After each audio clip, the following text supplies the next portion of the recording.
Elias Thorne was an undertaker for worlds, a janitor of ghosts. His official title within the Athelian hegemony was Senior Analyst for the Department of Echoes and Signal Integrity. But the title was a sterile lie, a coat of chrome paint slapped over a rusted-out hearse. His job was to sit in a sound-dampened room, staring at the last digital screams of dead colonies, and write their obituaries. He sifted through the static, the corrupted data logs, and the final, panicked transmissions of places that had, for one reason or another, ceased to be. The hegemony, in its quest for what it called the perfect cadence, a civilization so unified in thought and purpose that its signal would resonate across eternity, did not tolerate failure. Colonies didn't fall, they became dissonant. They were reclassified as informational dead zones, their histories archived with a clinical footnote, signal loss attributed to systemic desynchronization. It was a neat, orderly way of saying they had been forgotten on purpose. For 1,000 years, the hegemony had expanded, assimilating or excising hundreds of species, all in pursuit of this perfect, harmonious state. Humanity, with its chaotic history and stubborn sentimentality, had been a difficult instrument to tune. We weren't elegant like the crystalline Cygnans or logically pure like the silicon life on Kepler 186f. We were messy, loud, and prone to remembering things we were supposed to forget. So, the hegemony used us for jobs that required a touch of that chaos, a tolerance for the dissonant echoes of failure, jobs like Elias Thorne's. He was good at it because, unlike his Athelian overseers, he understood that static wasn't just noise, it was the scar tissue of existence. He could read the patterns in a corrupted file the way an ancient Terran tracker read broken branches in a forest. He could tell the difference between a reactor failure, a pirate raid, and something else, something he didn't have a name for. He called it the fraying. It began subtly, years ago, on the outer fringes of hegemony space. A listening post would go silent, then a terraforming project, then a small colony. The official reports were always the same: solar flares, equipment malfunction, insurrection. But when Elias dug into the raw data, the final picoseconds of a world's digital life, he saw the lie. The data wasn't destroyed, it was unwritten. It was as if a cosmic editor was hitting backspace on reality. Timestamps would loop into impossible fractions. Historical logs would develop gaps where major events used to be, and personnel files would list citizens who, according to census data from the day before, had never been born. The fraying was an erosion of fact, a quiet, creeping unraveling of a world story until the only thing left was incoherent noise. He never reported his findings, to suggest that the hegemony's perfect cadence could be undone not by a rival power, but by something as mundane as forgetting would be heresy. It would be dissonance of the highest order. So he kept his secrets, collecting the fragments of static, hoarding the whispers of oblivion in shielded drives hidden beneath the floor panels of his sterile living unit. He sat in his whisper-quiet room, the only light the cold blue glow of the data stream, and watched worlds die.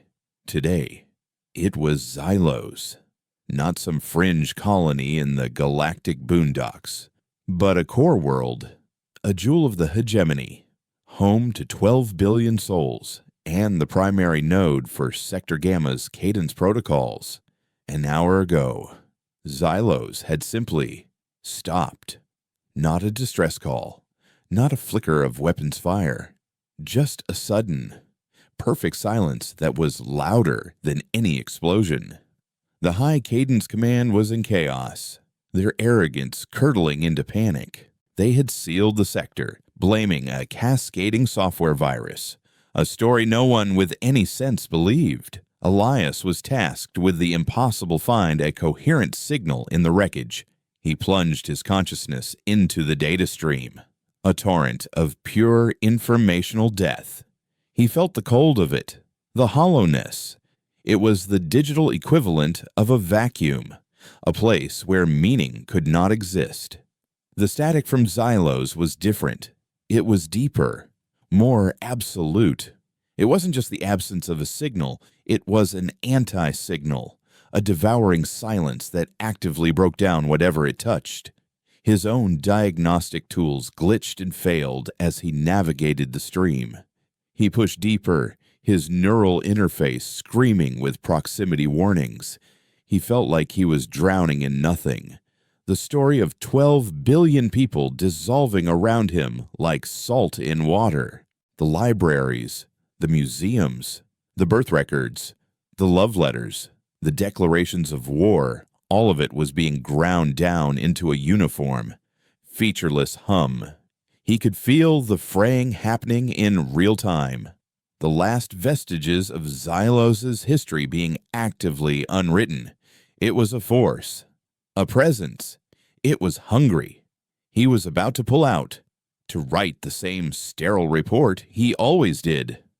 When he caught it, a flicker, an anomaly, something that did not belong.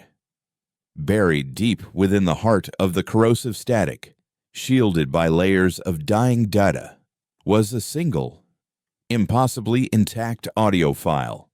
It was old, pre-hegemony, encoded in an archaic human dialect that was officially classified as a dead language. It was a format so obsolete it shouldn't have been readable by any modern system. Yet it shone in the darkness of the data stream like a solitary candle in a hurricane. His fingers trembled as he isolated the signal, rerouting it through 3 layers of his own clandestine decryption software. The system whined in protest, the file fighting back, not because it was encrypted, but because the very universe around it was trying to make it forget it had ever existed. He bypassed the last firewall, and the sound hit him, raw and unfiltered. It wasn't a clean hegemony transmission. It was a scream, a human scream, filled with so much terror and fury and grief that Elias physically recoiled from his console.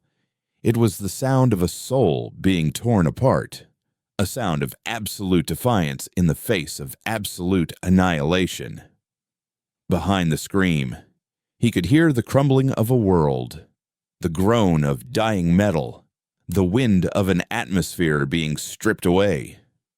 And then, as the scream reached its peak, a voice, a woman's, cut through the agony, speaking a single, clear word in that dead tongue. Yizkor. Remember, the file ended. The screen was gone, replaced once more by the all-consuming static of the fraying. Elias sat back, his heart hammering against his ribs, a cold sweat slicking his skin. The silence in his room was no longer comforting. It was menacing. That word, Yizkor, an ancient Terran imperative. It wasn't just a word. It was a prayer, a command, a promise, a vow to carry the memory of the dead so they are never truly gone. It was the most fundamentally human concept he could imagine, the very antithesis of the hegemony's clean, forward-facing cadence. The fraying, erased history. This voice, this scream, was fighting to preserve it. It was a weapon. It was an anchor. Before he could process the implications, a crimson alert flooded his screen. Memetic hazard detected. Quarantine protocol engaged. Analyst Thorne, do not disconnect. A purge team has been dispatched to sanitize your station. They had detected his breach. They had seen what he'd found. Sanitize. Another sterile lie. He had less than a minute. With frantic, practiced movements, he copied the audio file, the scream, and the word onto a shielded data shard, a physical relic so old it couldn't be remotely wiped. He jammed the shard into a hidden port in his prosthetic arm, the connection a dull ache. He then initiated his own emergency protocol, a ghost program he'd designed years ago for a day he prayed would never come. It wiped his station's short-term memory logs and replaced them with a looping feed of him analyzing a minor colony's demise from a week prior. It wouldn't fool them for long, but it might buy him time. He stood, the wail of the purge team's sirens growing in the pristine corridor outside his door. His life as an analyst was over. His identity within the hegemony was a ghost. He took one last look at the screen, at the silent, roiling static where a world of 12 billion people used to be. The scream still echoed in his mind. Not a memory, but a mission. He didn't know who that woman was, or where she had broadcast from, but her final, desperate act had saved a single piece of her world from oblivion. Her pain was now his. He had spent his life writing obituaries for the forgotten. Now, he had to become a historian for the damned, a keeper of a single, terrible memory that might be the only thing standing between existence and the all-consuming, perfect silence of the fraying. The door to his office hissed, preparing to be breached. Elias didn't wait. He turned to the emergency maintenance hatch behind his console, a dark, forgotten shaft that led down into the grimy, chaotic underbelly of the station, the one place the hegemony's obsession with order had never quite managed to tame. It was a place of dissonance, a place for things that were meant to be forgotten. It was, for the first time in his life, home. He pried the cover open and slipped into the darkness, the data shard in his arm humming with the ghost of a dead world's final, defiant scream. The darkness of the maintenance shaft was a living thing, thick with the smells of ozone, recycled water, and something acrid and metallic that reminded Elias of old blood. It was a shocking, violent contrast to the sterile, scent-neutralized world he had inhabited for his entire life. He slid down a greasy ladder, his boots clanging against the rungs, the sound a sacrilege in the silence he was used to. Above, the siren's wail faded, replaced by the deep, rhythmic thrum of the station's life support systems, a mechanical heartbeat in the belly of the beast. Down here, the hegemony's obsession with the perfect cadence was a forgotten dream. Wires, thick as a man's arm, snaked across the grimy catwalks like petrified vines, their insulation cracked and peeling. Pipes wept beads of condensation that collected in rust-colored puddles on the floor.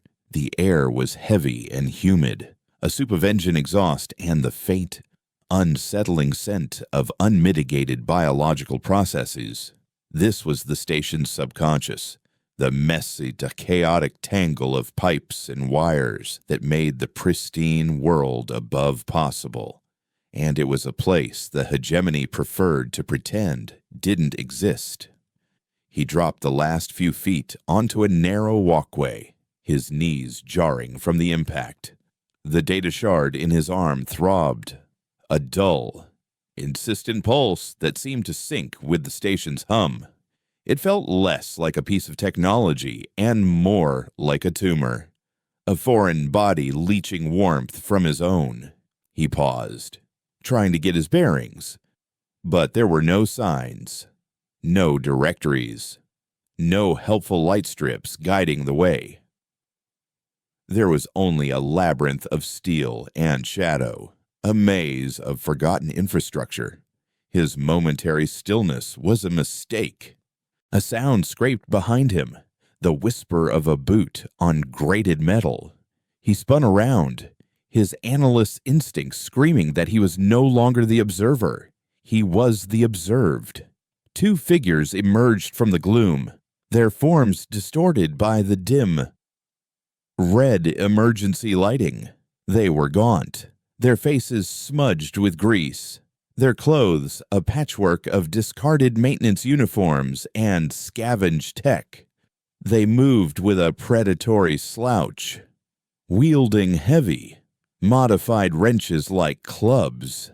They were bottom feeders, the ghosts who haunted the station's guts, preying on the lost or the weak. Topsider, one of them rasped, his voice a gravelly ruin. Lost your way. The other one grinned, revealing a row of stained, metallic teeth. Good for us. Hand over the chit, the interface, everything. Maybe we let you keep the fancy arm.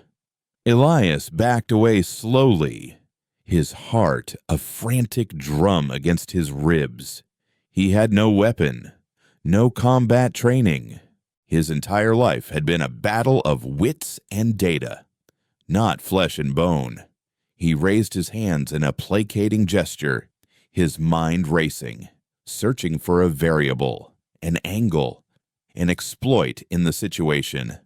I don't want any trouble, he said, his voice sounding thin and reedy in the oppressive air. The first scavenger laughed. A dry, rattling sound. Too late. Trouble's what we eat down here. He lunged. Elias stumbled backward, tripping over a loose conduit. He fell hard, his head cracking against the metal deck. The world swam in a nauseating blur of red lights and shadow, as the scavenger raised his wrench for a final, crushing blow. A third figure dropped from an overhead pipe with the silent grace of a predator.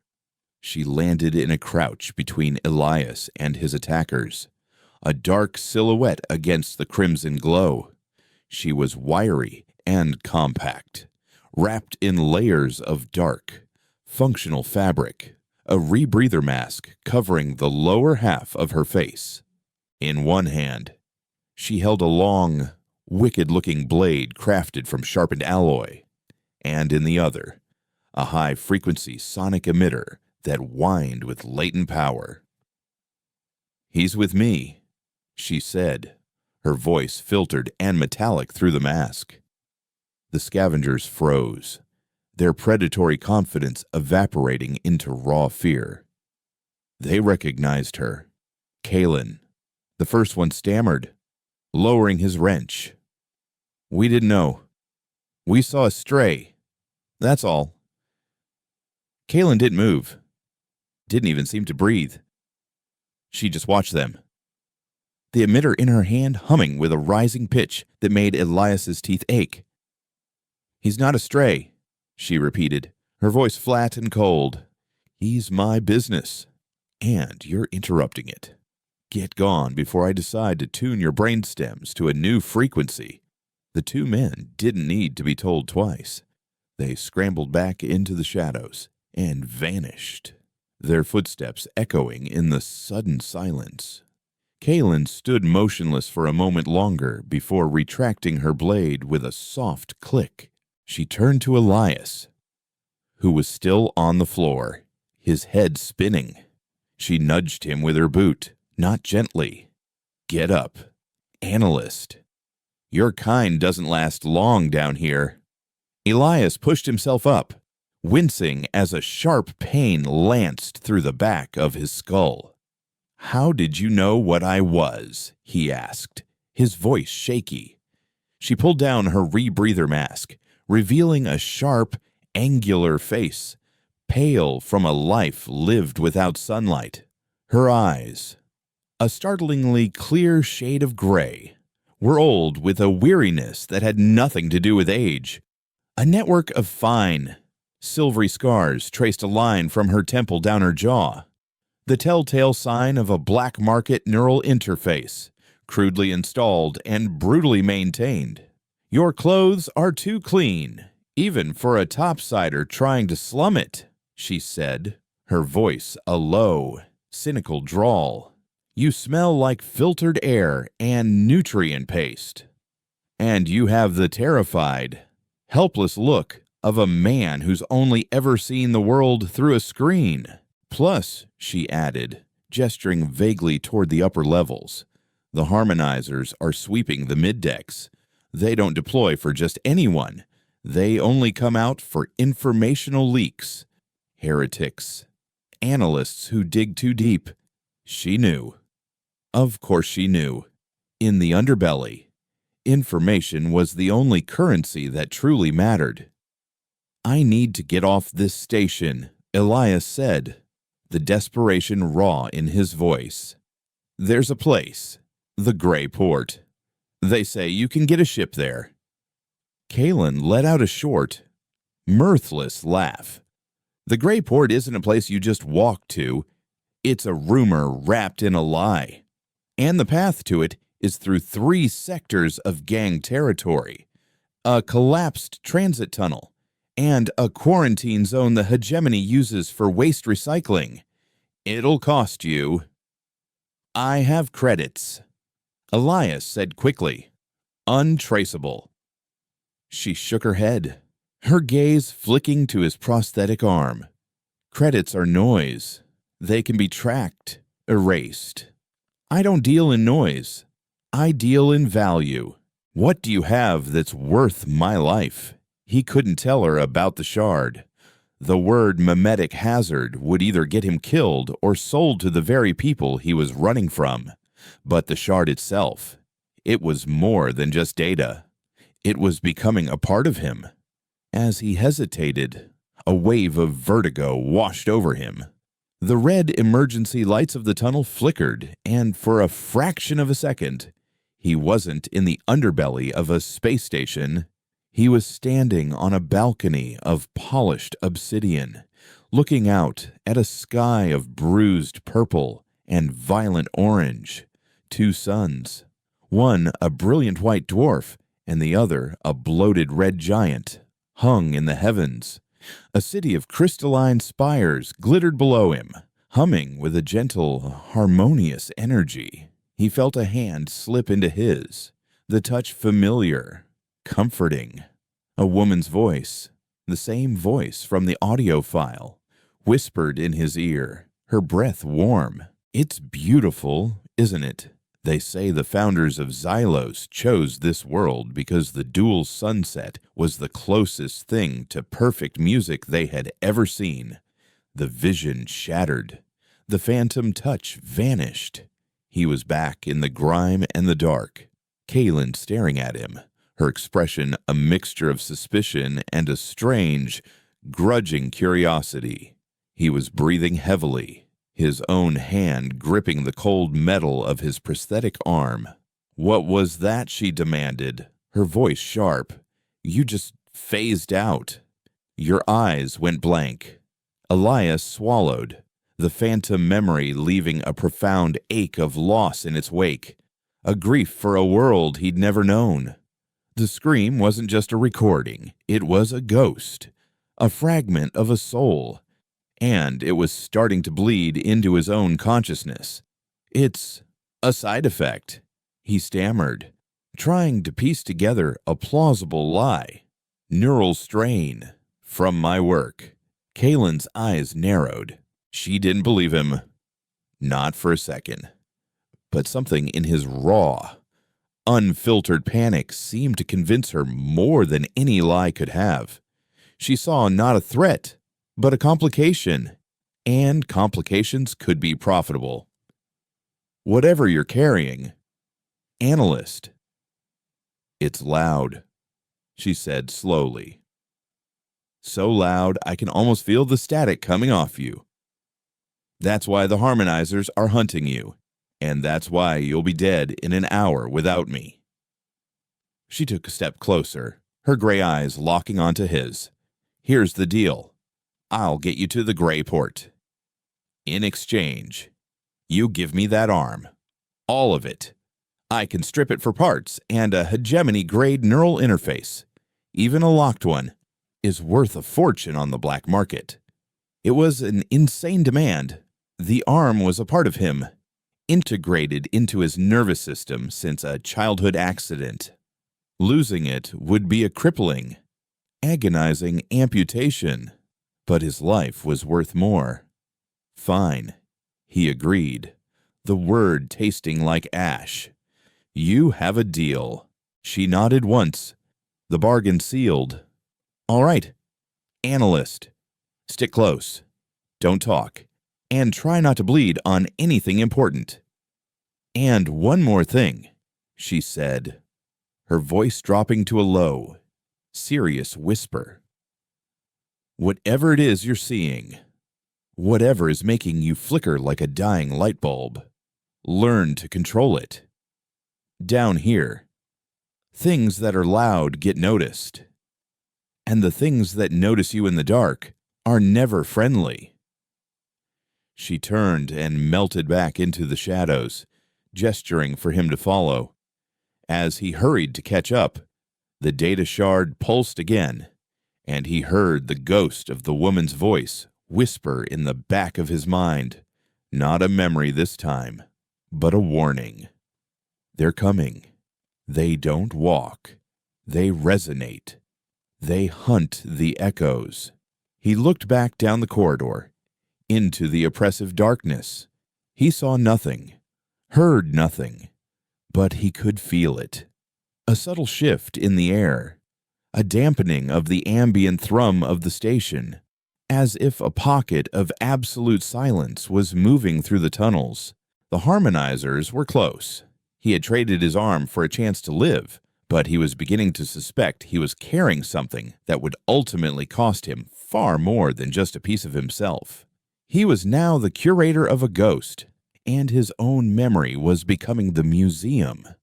The underbelly of the station was a city of ghosts, a vertical slum built in the gaps between the official architecture. Kaylin moved through it with the fluid certainty of a native, her path a seemingly random series of catwalks, maintenance ladders, and claustrophobic service tunnels. Elias struggled to keep up, his lungs burning with the unaccustomed effort and the thick, recycled air. The pristine white corridors of his former life felt a galaxy away, a sterile memory from another man's existence. They navigated through territories marked by crude, spray-painted symbols and glowing gang tags. They passed huddles of people gathered around makeshift heaters, their faces gaunt and their eyes hollow, their gazes lingering on Elias with a mixture of predatory hunger and weary resentment. He was an outsider, a symbol of the ordered world above that had discarded them. Kaylin was their passport, her reputation a shield that kept the jackals at bay.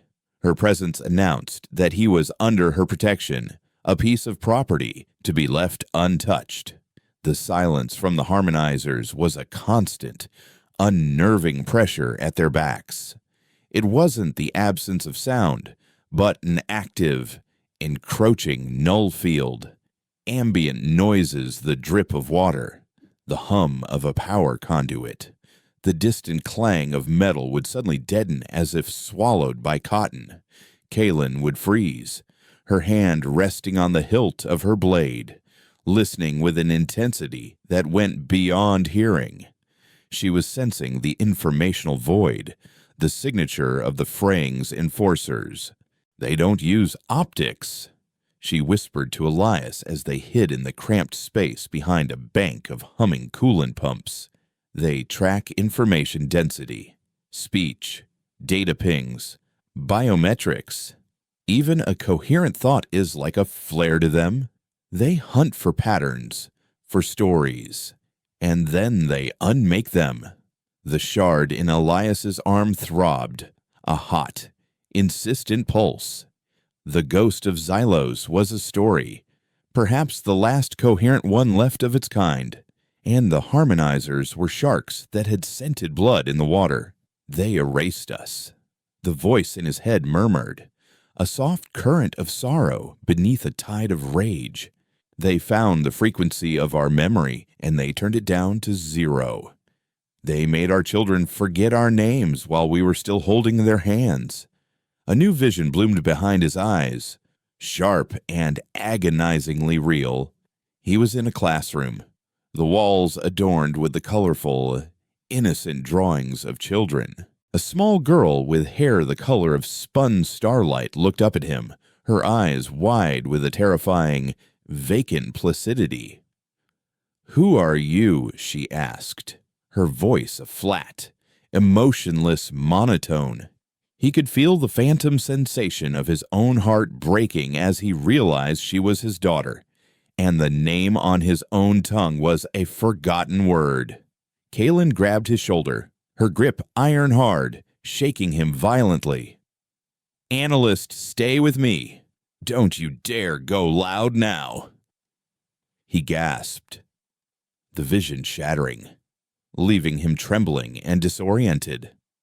The shared trauma was becoming his own, the borrowed grief carving new pathways in his mind.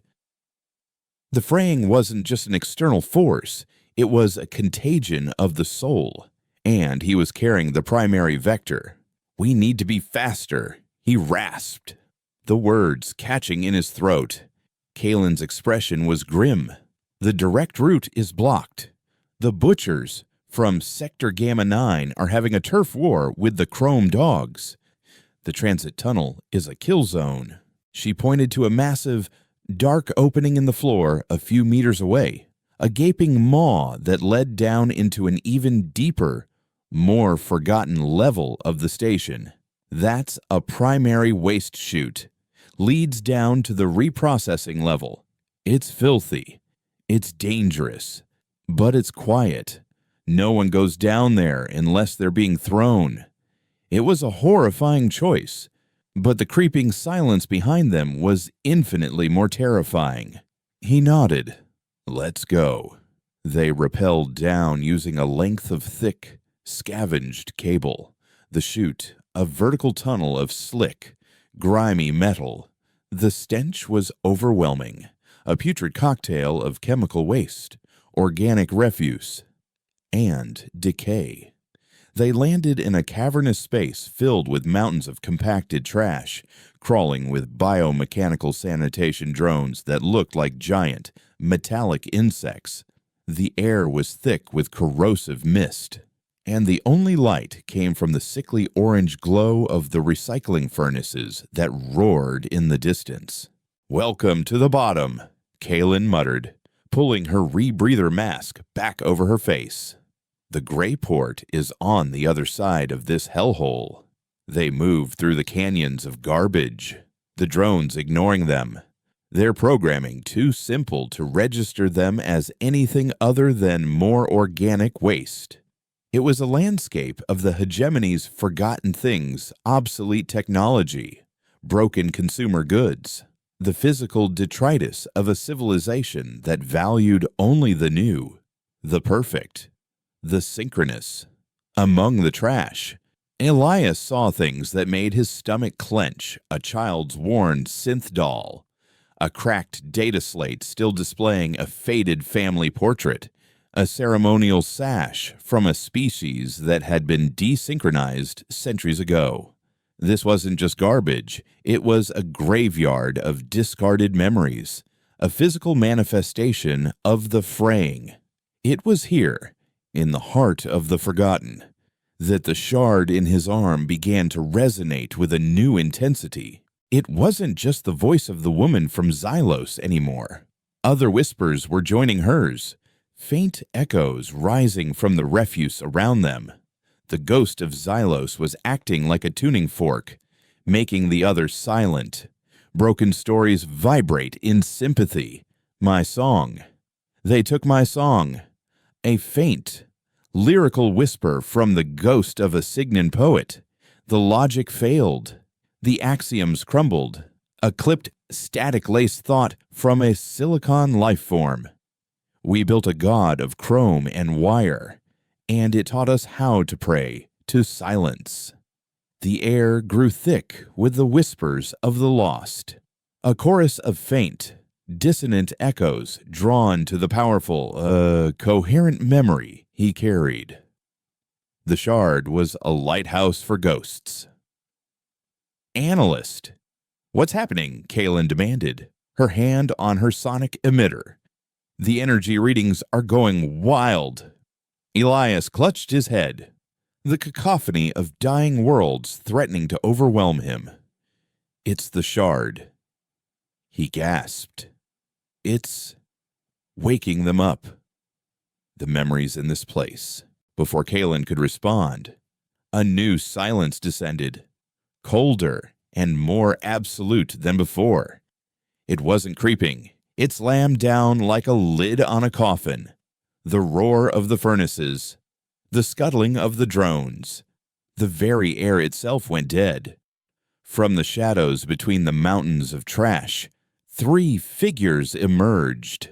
The harmonizers. They were not what he expected. They weren't soldiers in armor. They were tall, impossibly thin beings that seemed woven from the static itself, their forms constantly shifting, their limbs elongating and contracting like glitches in a corrupted video feed. They had no faces, only smooth, blank surfaces that seemed to absorb the light around them. They carried no weapons. They were the weapon. Their presence was a living null field, an aura of anti-information that was already starting to work on Elias's mind. The details of Kaylin's face began to blur. The name of the station started to feel fuzzy and unimportant, his own past becoming a distant, hazy dream. The fraying was washing over him, and he could feel himself starting to come undone. Kaylin, however, was prepared. "They can't unmake what's already broken," she yelled, and slammed her sonic emitter against a control panel on a nearby sanitation drone. The drone screeched, its simple programming corrupted by the sonic blast, and charged blindly toward the harmonizers. The first harmonizer didn't even move. It simply raised a hand, and the drone dissolved. Not in an explosion, but by being unwritten. One moment it was there, a screeching ton of metal and wires. The next it was gone, leaving behind only a faint, shimmering distortion in the air. But it was the distraction Kaylin needed. She fired her emitter at the harmonizers, not with a focused beam, but with a chaotic, wide-spectrum blast of pure, dissonant noise. It was the sonic equivalent of a scream, filled with random frequencies, jarring shifts in pitch, and layers of contradictory sound waves. It was a weapon of pure chaos. The harmonizers recoiled, their forms flickering violently. The blast didn't harm them, but it confused them. They were built to erase patterns, and Kaylin was giving them nothing but pure, unadulterated noise. The informational void around them wavered. "Run," Kaylin screamed, grabbing Elias's arm and pulling him toward the roaring furnaces. They scrambled over a ridge of compacted refuse, the harmonizers already reforming behind them, the oppressive silence beginning to descend once more. They were almost at the edge of the furnace pit when the second harmonizer appeared in front of them, materializing from the shadows. It stood between them and the only exit, a silent, faceless sentinel of oblivion. They were trapped. As the null field washed over him again, a desperate, primal defiance surged through Elias. He was not just an analyst anymore. He was a vessel, a historian, an arc for a memory that refused to die. The harmonizer wanted to erase his story. He would give it a story it could never digest. He focused on the shard, not fighting the memories this time, but embracing them. He let the ghost of Xylos pour into him. Let the agony of the woman, the terror of the classroom, the beauty of the twin suns become his own. He looked at the faceless harmonizer and, with the full weight of a dead world's grief, he projected a single, coherent thought, the same word that had started it all. Yizkor. The effect was instantaneous and catastrophic. The harmonizer, a being designed to process and dismantle coherent information, was hit by a concept so dense with recursive emotion, history, and defiance that its very structure buckled. It was like feeding a dictionary to a paper shredder. The harmonizer convulsed, its form glitching wildly. Static bled from it, no longer a clean, erasing void, but a shrieking, corrupted mess. It had ingested a piece of the scream, and it was choking on it.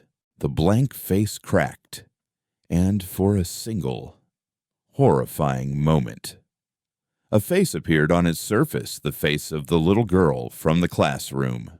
Her eyes wide, not with vacancy, but with the dawning, soul-shattering horror of being forgotten. The harmonizer screamed, a sound of pure digital agony, and then it imploded, collapsing in on itself in a shower of corrupted light and fractured data. The backlash threw Elias and Kalen to the ground. The null field vanished, and the roar of the furnaces and the chorus of ghostly whispers rushed back in. Kalen stared at the spot where the harmonizer had been, her gray eyes wide with a mixture of terror and awe. She turned to look at Elias, no longer seeing a helpless analyst, but something else entirely. What are you?" she breathed. Elias pushed himself to his feet, his body screaming in protest. The ghost of Xylos a roaring fire in his mind. He looked at the remaining 2 harmonizers, who had paused, their blank faces turned toward him, not with aggression, but with something that felt disturbingly like curiosity. "I'm a memory," he said, and the voice that came out was not entirely his own. "And I'm just getting started." The remaining 2 harmonizers did not advance.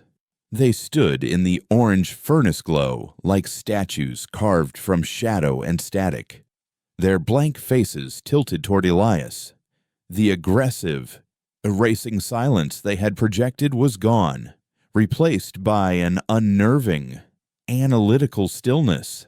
They were observing him, processing the impossible event that had just occurred. A being of pure order had been annihilated by a concept, a memory. He had weaponized grief, and in doing so, had introduced a variable into their equation that they had no framework to comprehend. Kalen was on her feet, her sonic emitter humming, her stance a tight coil of defensive energy. "They're learning," she hissed, her eyes darting between the 2 silent figures. "They've never met resistance like this. They're adapting." Elias could feel it too. The shard in his arm was no longer just a hot, insistent pulse. It was a conduit. The whispers from the graveyard of refuse were flowing into it, drawn to the defiant memory of Xylos, each one adding its own unique frequency of loss and rage to the chorus. He wasn't just carrying one ghost. He was becoming a nexus for hundreds. The weight of it was immense, a crushing psychic pressure that threatened to tear his own consciousness apart. They broke our spires of logic. They silenced the vibration of our shells. They made us watch our own histories burn. The memories, the pain, the identities of countless forgotten souls were bleeding into him, and he was becoming less Elias Thorne, analyst, and more a living archive of the hegemony's sins. The harmonizers began to shift. Their forms, once vaguely humanoid, started to ripple and distort, mimicking the chaotic energy they were now facing. One of them sprouted a dozen shimmering, glitching limbs. The other's faceless head began to fracture, splitting into a kaleidoscopic pattern of broken images, each one reflecting the fiery glow of the furnaces. They were trying to mirror the dissonance he was projecting, to understand it by becoming it. "We can't fight them," Elias said, his voice a strained amalgam of his own and the faint, echoing tones of the others. Fighting is a pattern. It's a story they can learn to unwrite. Kalen shot him a look of disbelief. Then what do we do?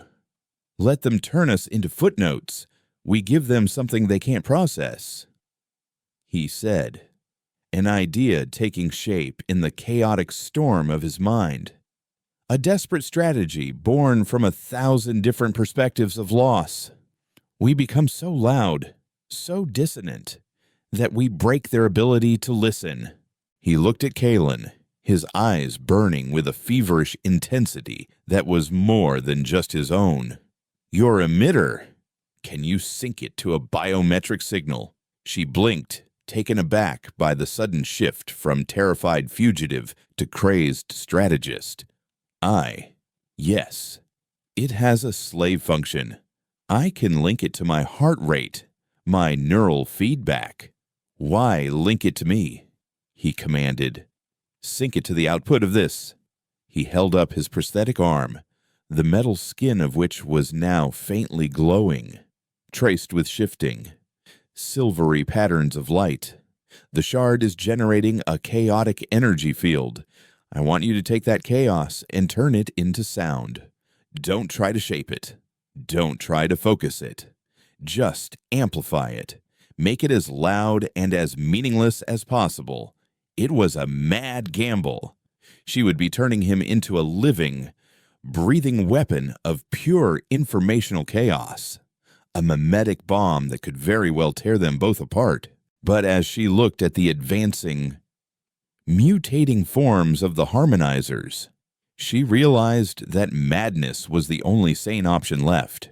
She quickly keyed a sequence into her emitter's control panel and attached a small, magnetic induction node to the glowing surface of his arm. It's synced, she said, her voice tight. Whatever you're about to do it fast. Elias closed his eyes and reached inward, not to one ghost, but to all of them. He stopped trying to filter them, to understand them, and simply opened the floodgates. He let the tidal wave of 100 alien agonies, 1,000 years of suppressed grief, wash over him. He became the Signan poet, watching his songs turn to ash, the silicon mind seeing its axioms collapse into nonsense, the bioengineered soldier whose loyalty was rewarded with erasure.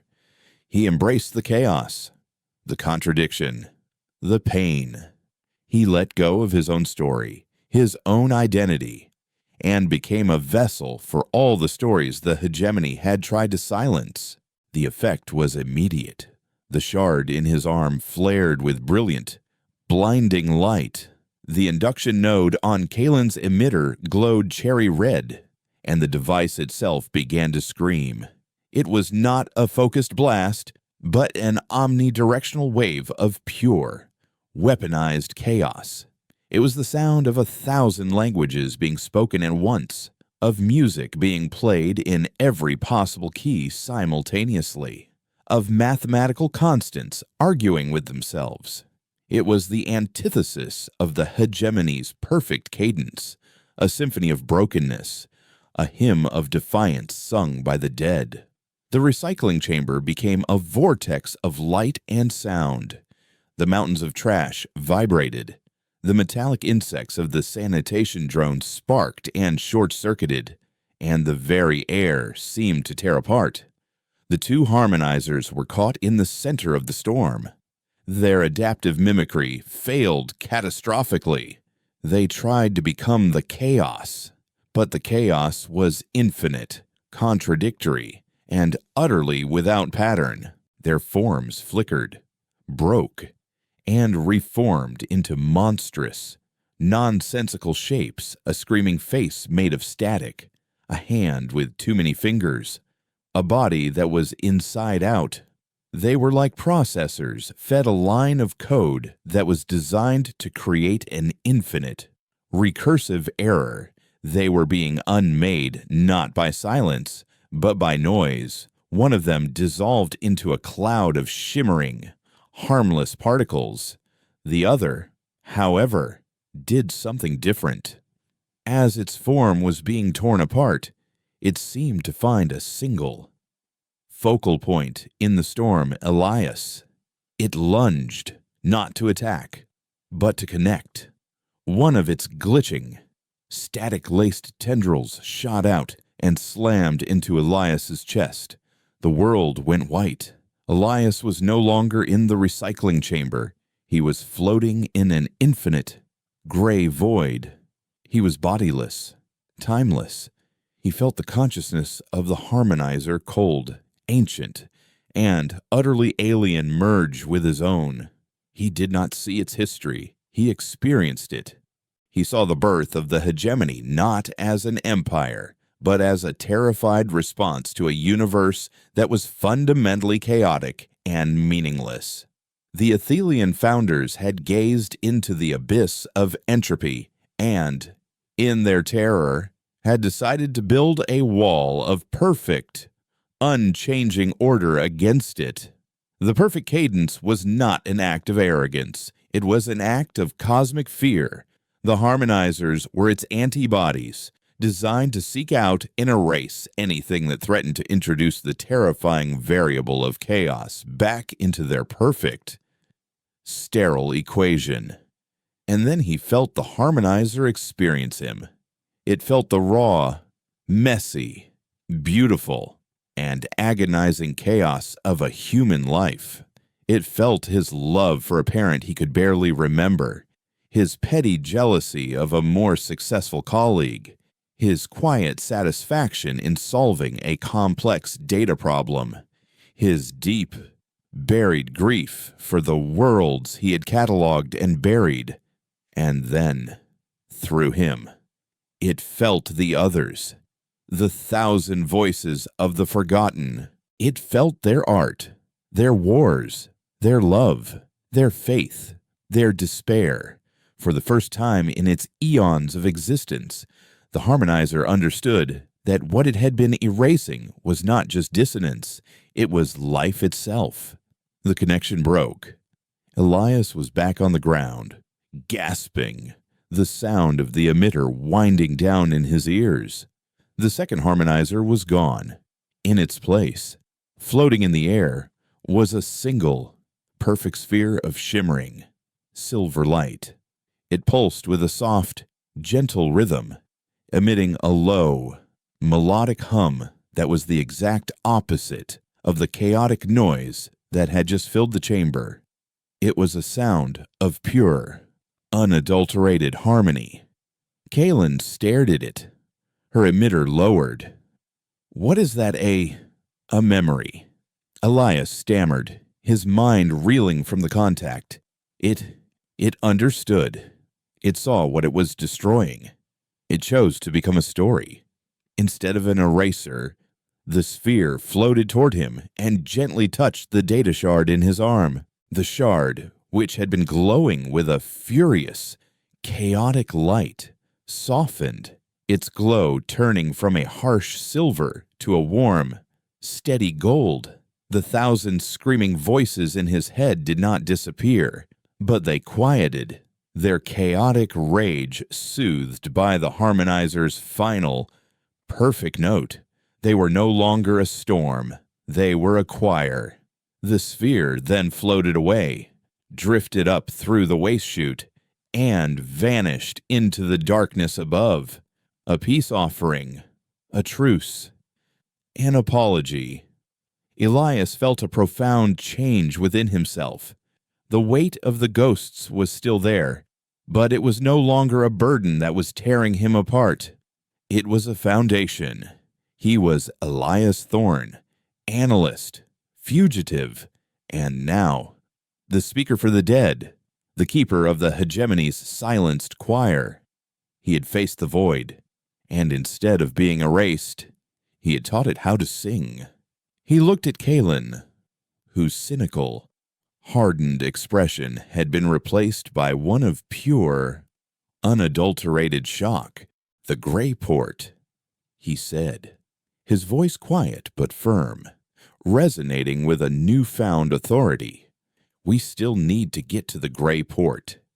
Kaylin just nodded, her own chaotic, broken world having just been irrevocably altered.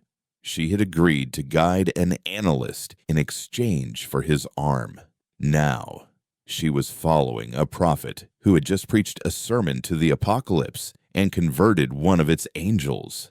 The future had just become very, very loud. The Gray Port was not a port at all, but a promise. It was a derelict asteroid mining station, hollowed out and repurposed into a chaotic, multi-level sanctuary for the hegemony's unwanted.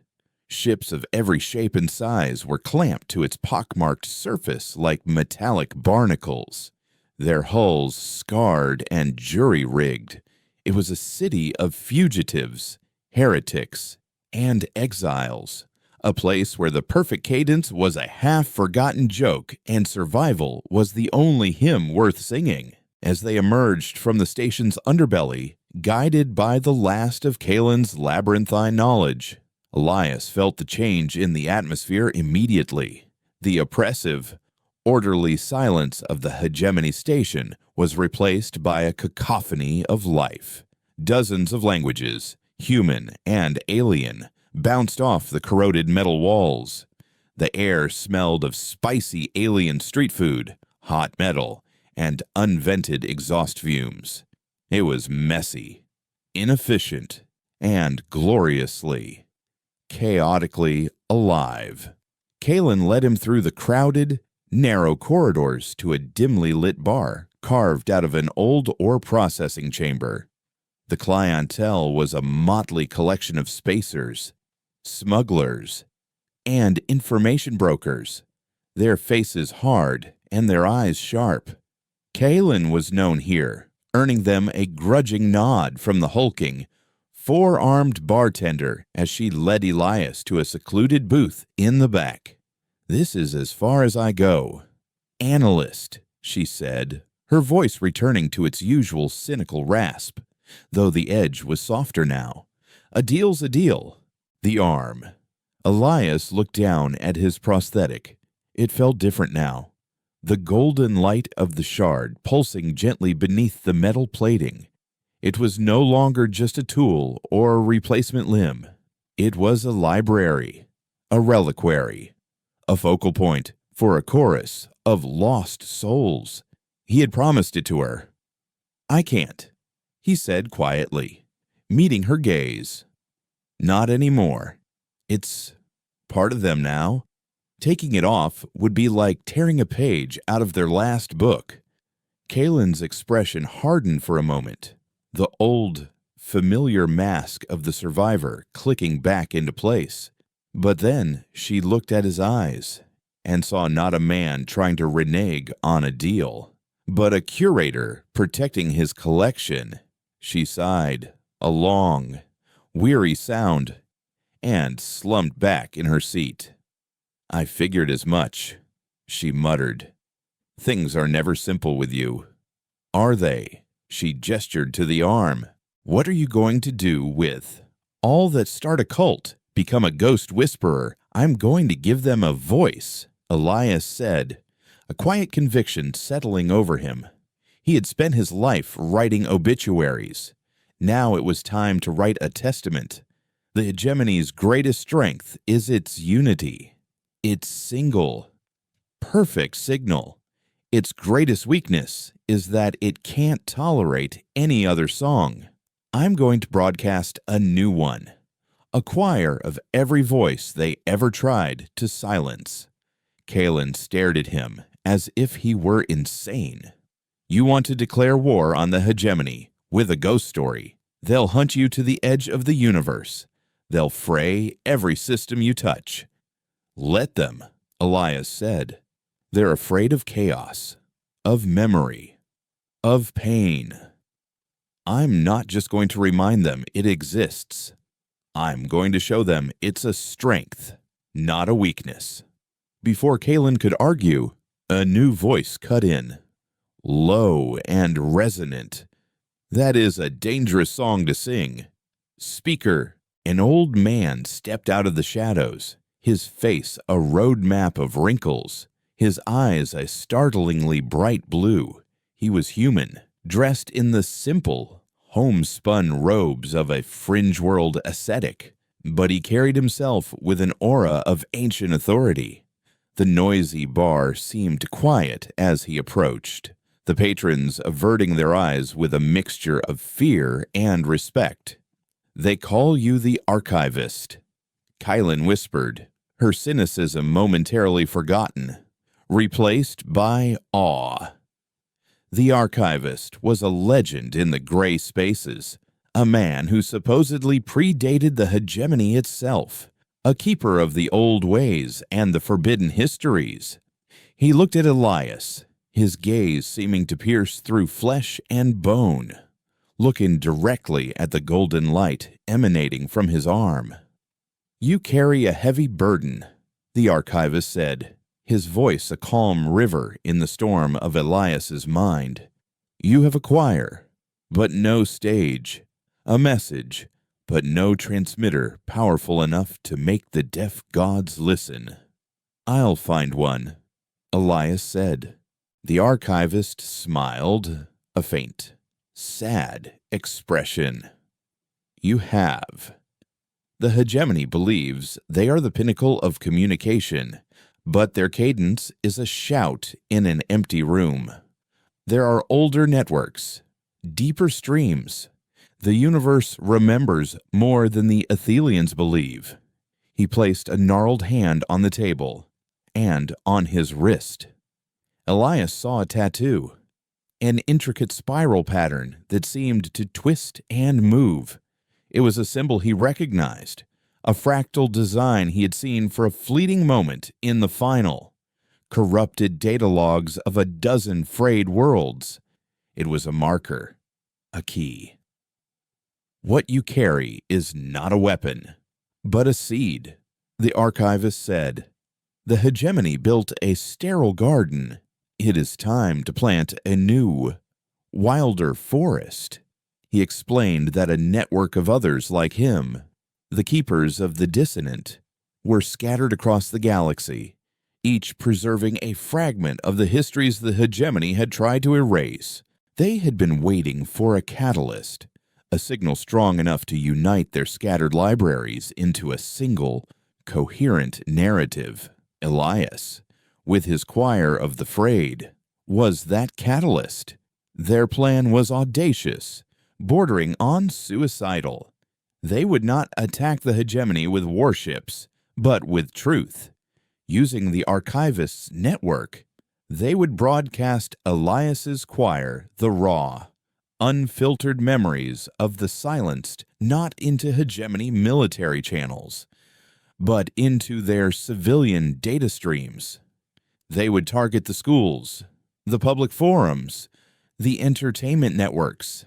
They would introduce the story of Xylos, of the Signians, of 100 other worlds, directly to the sheltered, orderly citizens of the hegemony who had been told those places had simply gone quiet. They would not broadcast a call to war, but an invitation to remember. Just as Elias was about to agree, a sudden, piercing whine filled the bar. Every screen flickered and died. A cold, familiar silence began to press in from the outside, deadening the vibrant chaos of the gray port. "They're here," Kaylin said, her hand already on her weapon. "They followed us." But the Archivist shook his head. "They did not follow you," he said, his gaze fixed on Elias. They were invited. The wall of the bar dissolved into a shimmering field of static, and a single harmonizer stepped through. It was not like the others Elias had faced. This one was stable, its form a perfect, elegant humanoid shape crafted from silvery light. It was the one he had connected with, the one that had chosen to become a memory. It raised a hand, not in aggression, but in greeting. A voice spoke, not in his mind, but in the air itself. A perfect melodic tone that was a fusion of the harmonizer's harmony and the thousand voices of the choir. We have listened. It said. We have remembered. The cadence is an incomplete song. We wish to learn the rest of the symphony. The harmonizer had not just been converted, it had evolved. It understood now that true harmony was not the absence of dissonance, but the integration of it. It had come not to erase them, but to join them. It offered them a way to broadcast their signal, not through the archivist's scattered network, but through the hegemony's own cadence protocols. It would act as a translator, a key, turning their chaotic song of memory into a frequency the hegemony could not block, because it would be coming from inside its own perfect, sterile system. The fraying would become a broadcast. The silence would be forced to sing. Elias looked at Kalen, the cynical survivor. He looked at the archivist, the keeper of the past, and he looked at the harmonizer, the angel of oblivion, now reborn as a herald of remembrance. He was no longer a fugitive running from the end of the world. He was a conductor standing before an impossible orchestra, about to perform a concert for a galaxy that had forgotten how to feel. "Let's begin," Elias said, and as he held up his arm, the golden light of the choir flared, and a new song, a song of defiant memory, echoed out from the heart of the gray port, ready to wake a sleeping empire or shatter it into a million discordant, beautiful pieces. The silence was over. It was time for the chorus of the damned to have their say.